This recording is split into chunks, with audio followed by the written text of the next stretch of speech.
Son las 5 de la tarde con 27 minutos. Los Reyes Magos, o los Santos Reyes, así les llaman, y muy probablemente no eran ni magos, pero lo que sí es mágico es su efecto en la cristiandad y por supuesto en los niños. Sobre ellos se han escrito libros, se han filmado películas, hasta series de televisión.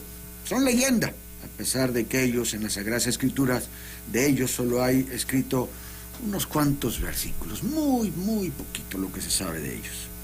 Por eso es importante ir a fondo en los orígenes y en las investigaciones que se puedan encontrar sobre estos hombres que vivieron una epifanía, de donde viene el gran valor de esta parte, ¿no? Pero antes de entrar con el tema de los Santos Reyes, quiero pedir a nuestro invitado de hoy, el exégeta José Juan Paz Herrera, que nos metamos a platicar sobre el Papa Benedicto XVI, que acaba de fallecer. Fue su maestro, sí. Lo conoció, tuvo alguna relación con él por lo mismo. Entonces yo creo que esto tiene un gran valor y vamos a platicar con él. José Juan, qué gusto. Ya él ha estado en otras ocasiones con nosotros. Ya, Chuy, gracias. Y bueno, te doy la bienvenida de nueva cuenta. Qué gusto, feliz año. Muchas gracias, Chuy, agradezco la oportunidad. Qué gusto volver a compartir con ustedes aquí los micrófonos, con este auditorio fiel, esta audiencia fiel que tienes, con amigos, con alumnos que por ahí me dijeron, oye, que sales, mándame el link. Le digo, no tengo link, pero sintoniza el 104.1, le sintoniza. Y bueno, pues aquí estamos compartiendo ante este tema doloroso, para un servidor debo decirlo, también, pero no penoso. Sí doloroso porque se ve un figurón, ¿no?, de la teología, que tiene influencia en muchísimas partes del mundo, no solamente desde el punto de vista porque fue Benedicto XVI, sino como teólogo en sus ideas. Ahorita vamos a platicar de un par de ellas, y que influenció toda una generación. Estoy seguro que si hay sacerdotes que nos están viendo ahorita, que son hijos del Concilio Vaticano II, muchos de ellos están influenciados por sus ideas.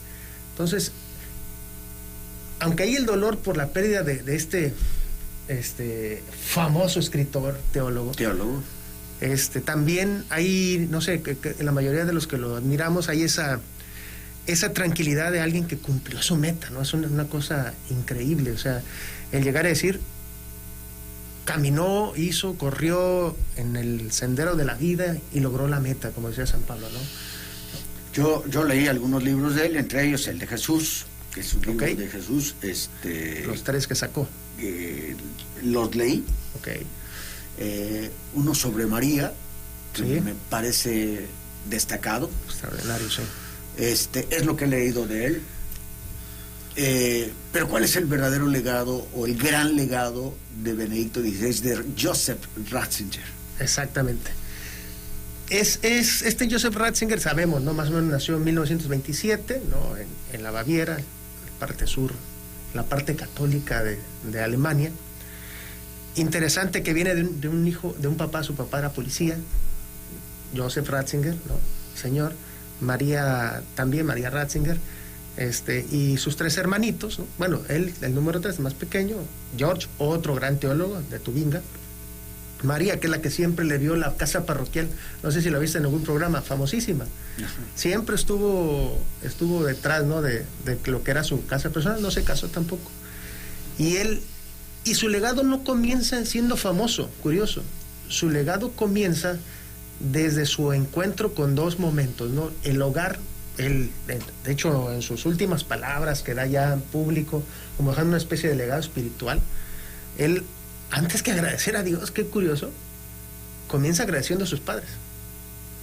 Empieza a agradecer a su papá, a su mamá, a su hermano mayor, a su hermana, a su familia, a su hogar, y no quiere decir que no cree en Dios, no, sino que deja a Dios hasta el final, como para cerrar el colofón. Pero qué curioso que nosotros los cristianos tenemos esta buena costumbre de decir primero Dios, y comienzas con Dios, ¿no? Agradezco a Dios, hasta en los grandes discursos, ¿no? Él no, lo deja al final. Muy bonita está muriéndose, pero él trae una línea muy bonita de testamento. De dar un testamento, ¿no? Mi objetivo final, fíjate el truco que hace el hoy extinto Joseph, cómo hace esa línea de que este fue mi recorrido de vida y ya llego con Dios, que es mi meta final, ¿no? Muy atinado, como siempre, es Joseph Ratzinger. ¿Dónde comienza su legado, Chuy? Propiamente después de que esta etapa de la familia la vive muy bonita, comienza la guerra, se retiran de su pueblo, un pueblito más chiquito. Donde, por cierto, estuvo en las juventudes hitlerianas. Ah, sí, en las juventudes hitlerianas, pero es porque entra al seminario y les piden a todos de 14 a 16 años que hay que servir.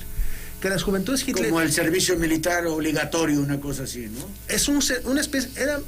El Partido Nacional Socialista toma el poder y empieza a imponer, por el estado de guerra empieza a imponer muchas leyes, sin necesidad de Senado, ni de República, ni nada. Y una de ellas es que la juventud de tal a tal tiene que servir. No tanto militar, pero sí preorganizativo militar. O sea, se servía, uniforme, marchas, pero eran más como custodios, como cuidadores de ciertas zonas, limpiadores, como chalanes. Les piden ya casi al final de la guerra, y ya les piden 44, 45, ya les piden la intervención directa. O sea, de que ya tienen que cuidar esta estrategia. Por ejemplo, una muy famosa que él cuidó fue una planta de la... Bueno, no su regimiento, una planta de la BMW, si no me equivoco, tenía que cuidarla de los bombardeos que sufrían, ¿no? Y una estación de tanques.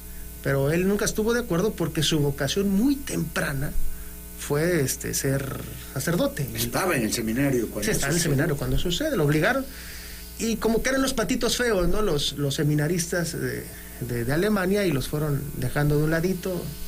Pero eso fue, digamos, muy rápido, ¿no? No fue una formación nacional socialista de fondo, sino todo lo contrario.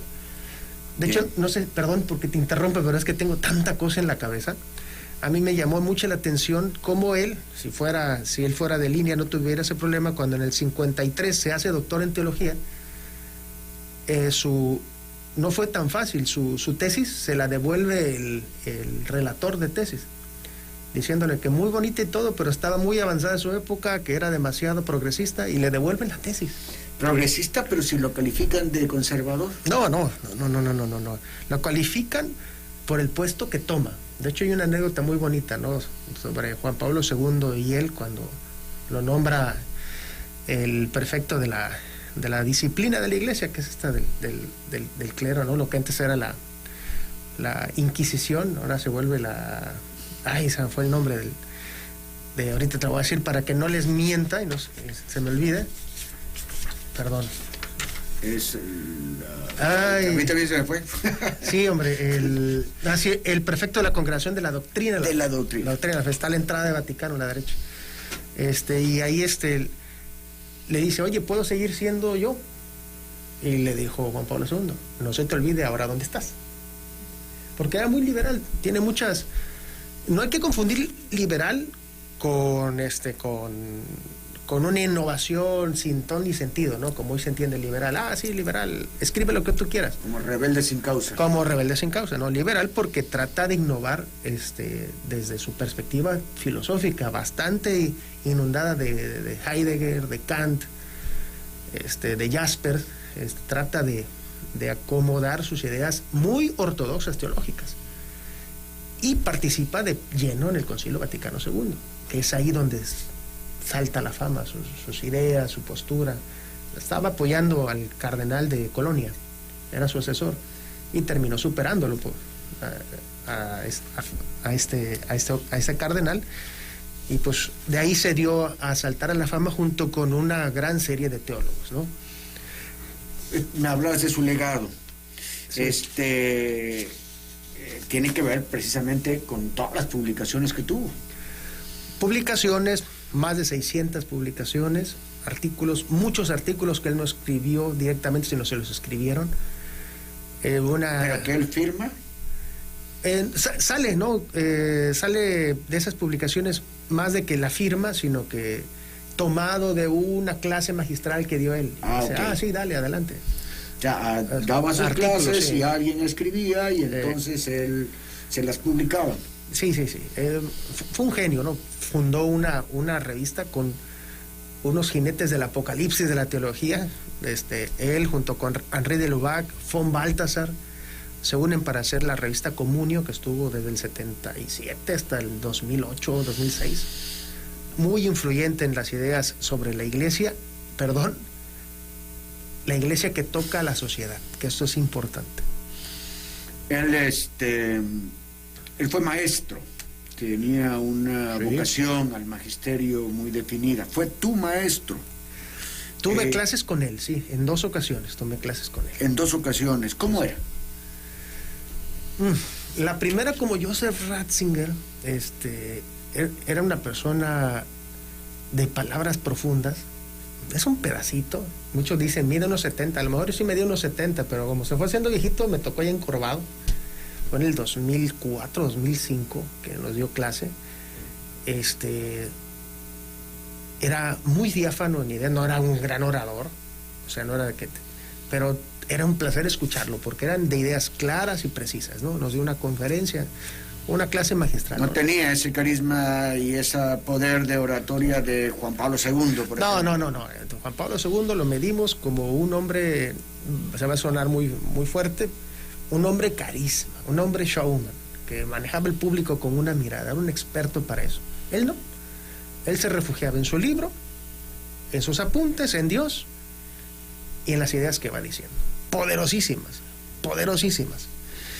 Ahora, me acuerdo de una frase, perdón, Chuy. Nosotros los que estábamos ya por ser exégetas, la exégesis siempre ha sido tachada como la parte científica y que pierdes la fe por ella y además vienes con los jesuitas más renombrados y así como somos así como que la especie de oveja negra de los especialistas en Roma.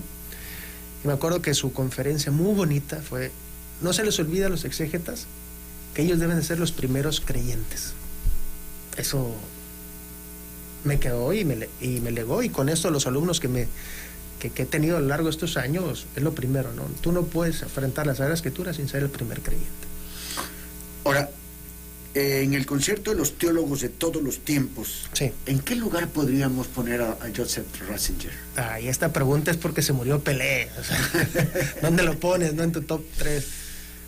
No, es que Joseph Ratzinger, podríamos decir, así como decimos el periodo de los padres de la Iglesia, el periodo de los escolásticos con Santo Tomás, los padres de la Iglesia con San Agustín, con San Ireneo y estos grandísimos, San Ignacio de Antioquía. Podemos decir la era de la escolástica con San Buenaventura y Santo Tomás de Aquino. Él es de la era del Concilio Vaticano II y una sarta de teólogos gigantescos, ¿no? Es como que tenemos rachas, eras de generaciones. Te cité a 2 de ellos, Henri de Lubac, von Balthasar, Yves Congar podría ser otro, Ranner podríamos meterlo ahí. Entonces es de una generación brillante. ¿En la primera línea de los brillantes teólogos? Sí, está en esa primerísima línea. Mira, hay un disidente muy fuerte de la Iglesia, ya murió también, famosísimo Hans Kung, o Hans King le dicen, ¿no? Hans Kung debe ser. El agresor directo del pontificado, ¿no? Un próligo escritor, de verdad. Cuando lo hacen papa dice: voy a dejar de criticar el pontificado.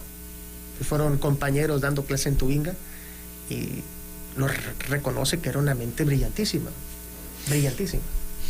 Ahora, él cumplió un ciclo y supo evaluar su limitación física para dar paso a un sucesor. ¿Eso es muy complicado? Mira, complicado en sí fue hacer el famosísimo Catecismo de la Iglesia Católica. Eso sí fue complicado.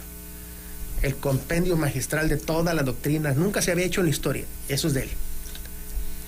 De 1992. Se lo echó desde el 86 al 92. Eso sí es complicado. Ahora, como un acto de él, de crecimiento personal, hacerse un lado, sí es admirable que lo haya hecho. Habían 500 años que no había una renuncia al cargo como papa, que era ad mortem, ¿no?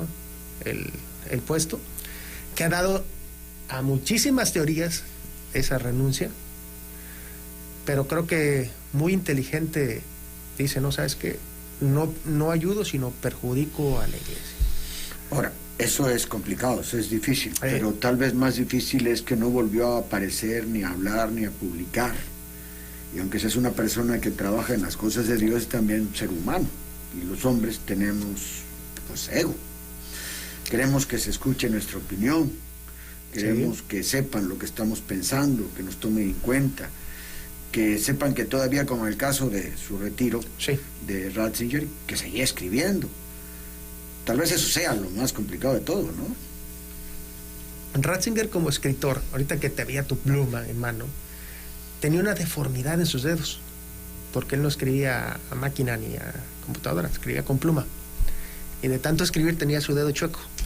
Para los que los vimos, así como te estoy viendo a ti. Era increíble, ¿no? Su amor a la escritura, al escribir. Pero más increíble fue ese proceso de humildad, que no lo comenzó ahorita, ¿eh? Lo comenzó seguramente desde que los tiempos de guerra, todo el mundo se burlaba de él porque quería ser cura y todos querían ser como Hitler, ¿no? Y a mí me tocó un contacto con él tan humilde.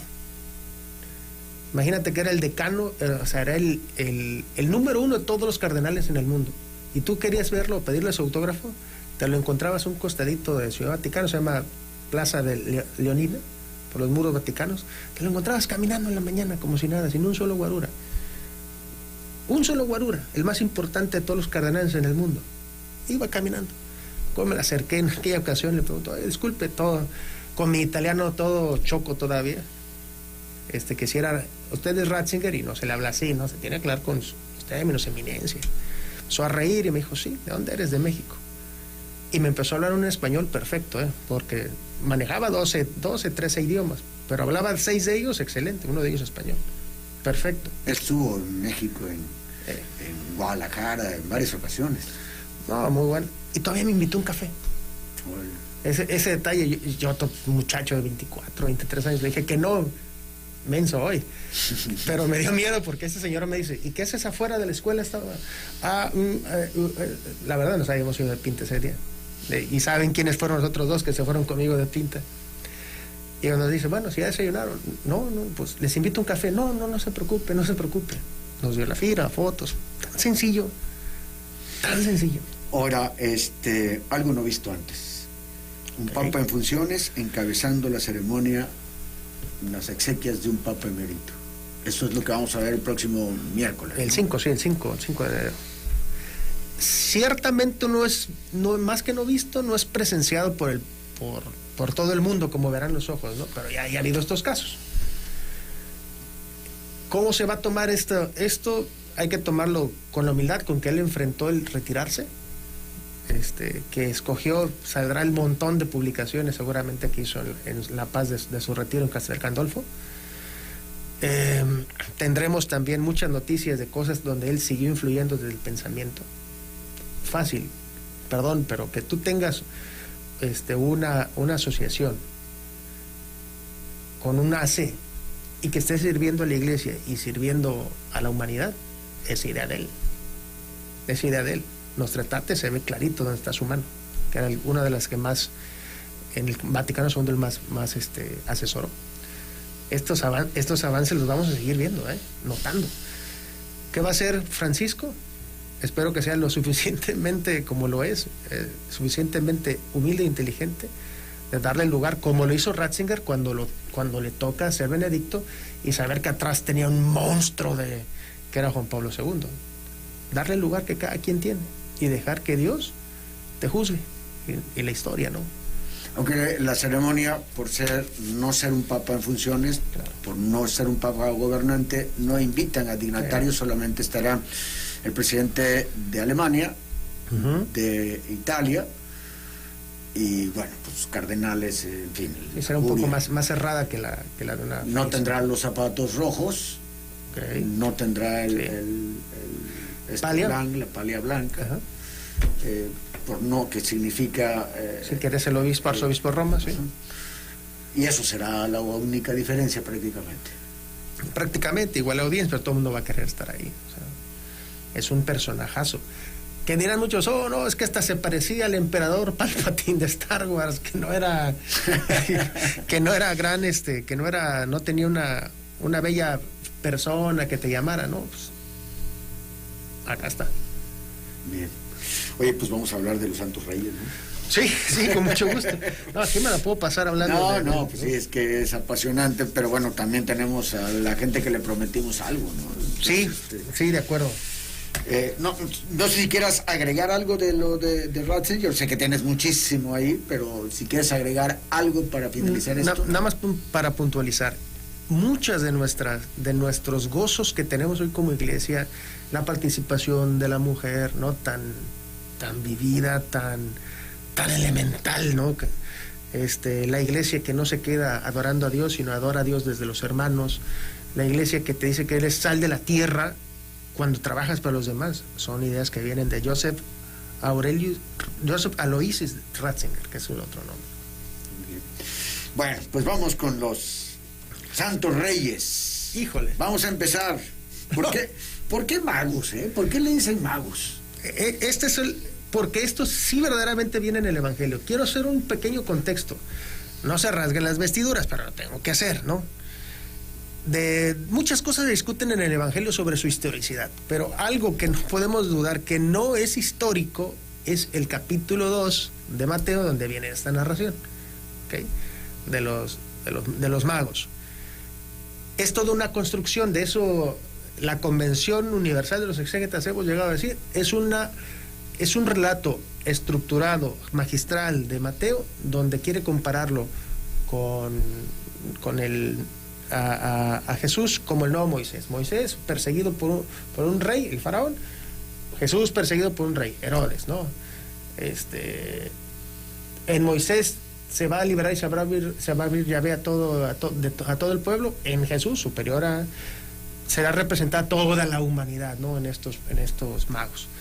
Pero se le llama magos porque así lo dice el Evangelio, lo dice magoi, se dice, ¿no? Y unos magoi que vienen de Oriente. ¿Y qué significaba en aquel tiempo ser un mago? Una buena pregunta que vuelvo a contextualizarla.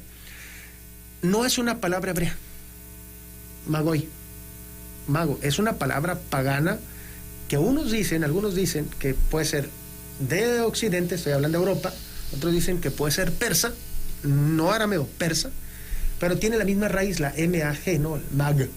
El magis, que es la misma raíz que va a servir para megas, que significa grande en griego, para magistral, magis, que es algo grande, algo real, y por la forma parece ser que se le llama magos porque es una casta que viene de Persia, donde esa casta que le daba adoración a Zorobabel, a Astrobabel, a esta entidad persa, les daba una gran dignidad. O sea, no entendamos que es mago porque hacen magia, sino porque son sabios que conocen de los astros. Por eso es que hacen la relación vi una estrella y la estrella me llama, que sabían de medicina. Imagínate, a un niño lo mata una diarrea en ese tiempo, con una planta te curaban, eras un mago. Pero no era por la manipulación de las cosas naturales para tu favor, sino porque verdaderamente eran estudiosos, sabios, adoradores de las estrellas, estaban a otro nivel. No tanto reyes. ¿Eso iba yo? ¿Reyes? No tanto reyes. Si hubiera sido rey, y vuelvo a decir, guardando las salvedades, porque decimos que este evangelio en esta parte no busca la historicidad, no propiamente, sino la construcción del relato teológico, Herodes los hubiera tratado como reyes. Y cuando un rey te llega a ver, hay un protocolo, ¿no? Lo recibes, dices, quédate aquí. No, le dices, sí, qué bueno, pues vayan y búsquenlo, y si lo encuentran, me avisan. Hasta de enviados y de voceros, ¿no? Sí, no hay esa relación protocolaria, pero sí distintiva, porque eran personas muy importantes de Oriente. Muchos presumen, pueden ser árabes, pueden ser persas. La figura que está tomando efectivamente es de Oriente, porque hay dos relatos en la Biblia, eso que nos quede claro, hay dos relatos en la Biblia, el Salmo 70, versículo 1 al 10, habla de que y vendrán reyes de Oriente que te traerán presentes y regalos, y Isaías 60, donde dice, ¿no? Y vendrá también los reyes de Sabá y te presentarán regalos como oro. Entonces, puede ser que vaya por la construcción, pero de que no son reyes, no son reyes. Que son personas distinguidas, sí. ¿Y eran tres? Porque hay relatos en que te hablan de que había uno más que se quedó y que ya no llegó a tiempo, y que otros relatos te hablan de que no eran 3, 4, que eran 5. Al final de cuentas, el relato bíblico te habla de 3. No, tampoco. No lo dice el relato bíblico. Te habla de 3 regalos. Exacto. Exacto. Canción. Sí, te habla de 3 regalos. De hecho, en la iconografía cristiana o paleocristiana, de los primeros inicios de la iglesia, Santa Águeda lo presenta de que eran 4, otros que eran 2, otros efectivamente que eran muchos, 7. ¿Por qué? Por la perfección, ¿no? Y que otros que vienen hasta de China y de toda Asia. O sea, no hay un criterio en los inicios de la iglesia, no hay un criterio de cuántos eran. Se toma como punto de referencia los regalos, pensando que cada quien trajo uno, ¿no? Que codos si hubieran sido así, viajas desde tan lejos y traes nada más un regalito cada quien. No va por ahí. Se tomó más o menos en el medievo, siglo VII, siglo VIII, con un fulano que hizo un Liber Pontificalis de la iglesia romana. Fue el que mencionó ahora sí Melchior, Batistar y Gaspatar, ¿no? Fueron los primeros. De ahí surge el nombre de los... Exactamente, más o menos siglo VIII. Pero, ¿por qué esos nombres? ¿O qué se le ocurrieron? Pues simplemente los da. Seguramente, a como muchos lo manejan, puede ser información de los apócrifos, ¿no? Propiamente los apócrifos o tradiciones que no forman parte de la revelación escrita de la Biblia, empezaron a manejar estos nombres, pero también tiene un porqué, una razón. La razón está clara. Según el Génesis, cuando pasa el diluvio, ¿sí? A Noé le sobreviven 3 hijos, ¿no? Jafat, Cam y Sem. Entonces ellos se convierten, como ya se había muerto todo en la tierra, todos se murieron. Jafat o los jafitas es el padre de una raza que se va hacia el occidente, o sea, los europeos. Y es el que nos presentan con barbita, ¿no? Siempre me confundo, perdón, te voy a decir quién es el de la barbita. Es Melchior, ¿no? El de la barbita, que era o Melchor. Uh-huh. El de la barbita, grisáceo, tez blanca trigueña, porque es hijo de Noé, ¿no? Descendientes de Noé, los jafitas de Jafet. Los Cam, que es es Baltasar, ¿no? Baltasar, que el negrito, sin barba, África. Y los rubios, el rubio, Gataspar, el rubio, o Gaspar, a los hijos de Sem, los hijos de Sem son los hebreos y los circundantes, ¿no? Entonces, eran las 3 razas que provenían después del diluvio. Por eso es que se tomó muy bien la tradición. Es simbología. Todo es completamente simbólico. ¿Como de dónde venían? Magos de Oriente, ¿de dónde? ¿De Persia? ¿De dónde? De Persia, Arabia, que China, siempre ¿dónde estuvo quieres? en pugna con los israelitas, etcétera. Más que en pugna eran los conquistadores. Los que estuvieron verdaderamente en pugna constante son los edomitas, los moabitas, que eran los que hoy conocemos como palestinos, ¿no? Uh-huh. Pero hasta la fecha, sí. Los sirios pueden ser que sí sean, ¿no? Pero se toma más bien por la simbología del 3. Es que en la Biblia muchos dicen Trinidad, ¿no? La simbología del 3 en la Biblia es eternidad aquí, ayer, hoy y siempre. Entonces, si llegan las 3 razas conocidas a brindarle adoración al Mesías, son la humanidad de ayer, de hoy y de siempre. Ahora, cuéntanos, ¿de dónde viene la tradición de los regalos a los niños? Igual, esta tradición viene del medievo, no es de ahorita de la Coca-Cola, ni es del inicio de la iglesia. Viene esta tradición tomada del medievo, donde estos magos que después, por lo que significa magos, ¿no? Magistral, magister, magis, terminan siendo catalogados en España como reyes. De hecho, es el día nacional de los reyes españoles. Tuve la oportunidad de estar en una fiesta de reyes. Se hace carros alegóricos, los reyes salen a la calle a dar regalos y todo. muy bonita la fecha. Esta época medieval le dio oportunidad a muchas cosas que la tradición de la iglesia ha utilizado como catequesis para poder enseñar, porque la gente era ignorante. Bueno, creo que ya hemos explicado, creo que alguna vez te expliqué, o no sé, pero a alguien le expliqué, de que los vitrales en las catedrales eran catequéticas completamente, sí, claro, ¿no? Entonces se utilizó la figura para lo mismo, que significaba la generosidad. Y de aquí se fue tomando esta tradición, precisamente. Ellos vivieron una epifanía, y eso es, creo que, el valor más importante. Creo que antes que la epifanía, de vivirla, el valor importante es este, no se te has puesto a pensar. No son personas, lo dice San Juan Crisóstomo, no son personas que se encuentran con el Señor cuando llegan, son personas que buscan al Señor desde que salen. Ok. Vamos a pensar, vamos a quitarnos un poquito esta parte no, es que eso no es historia. Bueno, pensemos, vamos a darle el crédito a algo histórico.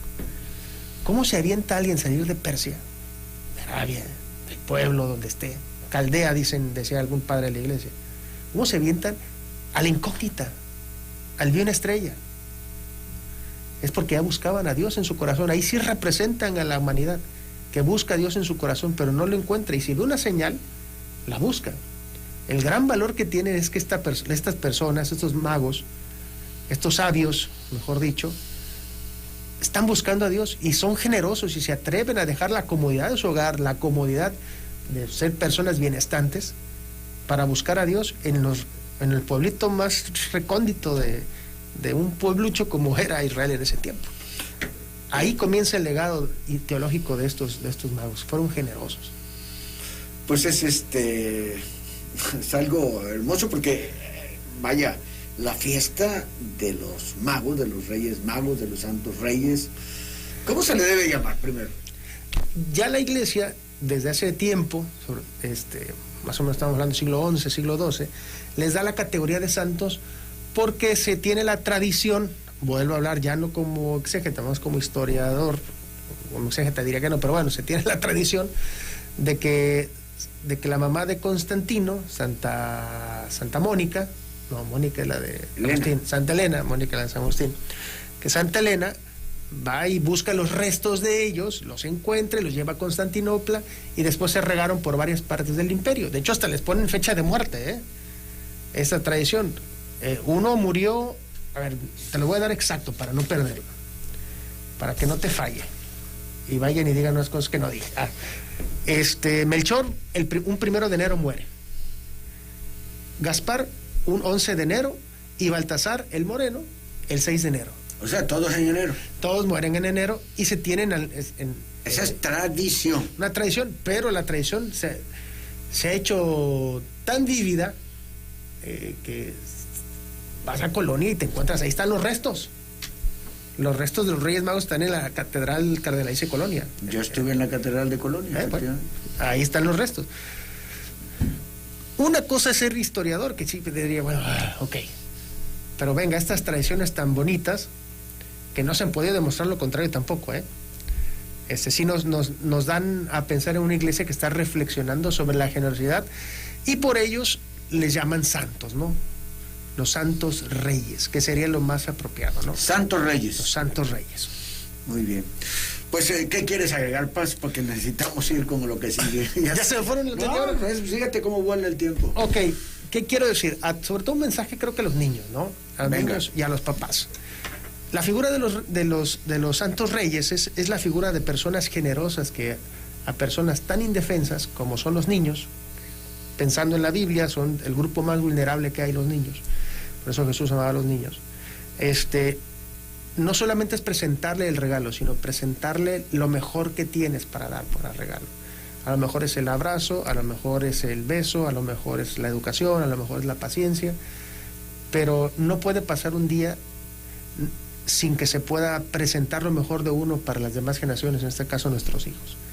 La Epifanía, que es el enmarcamiento ideal para esto, que es la presentación del niño Jesús ante toda la humanidad, representada en estos tres personajes que hoy decimos, ¿no?, por la tradición, nos tiene que llenar a todos nosotros de decir que Dios sigue presente, Dios se sigue manifestando en todos aquellos, no importa dónde vengan, que seamos generosos. Entonces, si dentro de nuestra posibilidad como papás de darle el presentito o darle el regalito material y el espiritual, podemos enseñar a ese niño también de darle a otra persona vulnerable su presentito para manifestar a Dios en su corazón, creo que es una fecha muy importante. Pues es el exégeta José Juan Paz Herrera, como siempre un gusto enorme tenerte aquí, platicar contigo, que nos ayudes a decodificar en este caso a los Santos Reyes y bueno, lo otro, ¿no? Lo que hablamos, que creo que nos nutrió muy bien, que es hablar de Joseph Ratzinger y que hable de él alguien que lo vivió, que lo conoció y que además lo ha leído. Sí, Bastante. Gracias, José Juan, que gracias, este año sea maravilloso para ti. Salúdame a tu señora y a tu hijita. Muchas gracias, Chuy, te la saludo con mucho gusto. Gracias a todos. Muy bien. Bueno, pues gracias, José Juan. Son las 6:03, regresamos porque vamos a hablar con los doctores en sociología sobre la sociología y los retos de esta. En un momento volvemos.